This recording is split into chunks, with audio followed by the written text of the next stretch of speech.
L'ingénierie de formation ou la conception, c'est le fait de construire des dispositifs et des programmes selon des besoins et des profils spécifiques d'apprenants.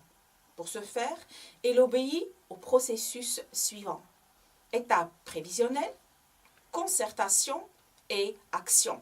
Selon Sandra Andlar et Cecilia Mornata, l'ingénierie d'un processus de conception et de réalisation d'un dispositif constitue l'ensemble des méthodes, règles et techniques pouvant et devant être utilisées à cet effet. L'ingénierie d'un dispositif de formation est un corpus de savoir et de savoir-faire sur lequel il existe un consensus minimum de la communauté professionnelle qui la pratique. En vue de préparer des sessions de formation en langue française pour adultes ou professionnels, on peut éventuellement retenir la définition de Guy Le Bouterfe qui considère l'ingénierie de formation comme l'ensemble coordonné des activités de conception d'un dispositif de formation, cursus ou cycle de formation, centre de formation, plan de formation, centre de ressources éducatives, sessions ou stages et ainsi de suite, en vue d'optimiser l'investissement qu'il constitue et d'assurer les conditions de sa viabilité.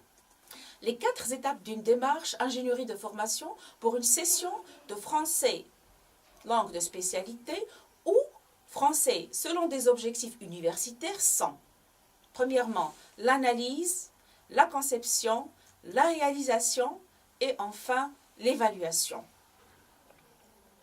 L'ingénierie de la formation est une réponse aux besoins de formation selon les contextes, les publics, les besoins, afin de renforcer le professionnalisme de l'enseignant et de garder présent à l'esprit la dimension didactique. Voyons maintenant les 4 étapes d'une démarche d'ingénierie de formation au profit d'un enseignant de langue.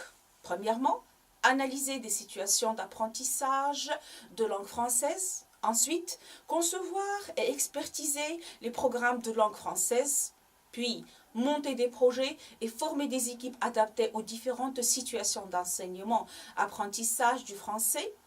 Construire peu à peu une didactique du plurilinguisme.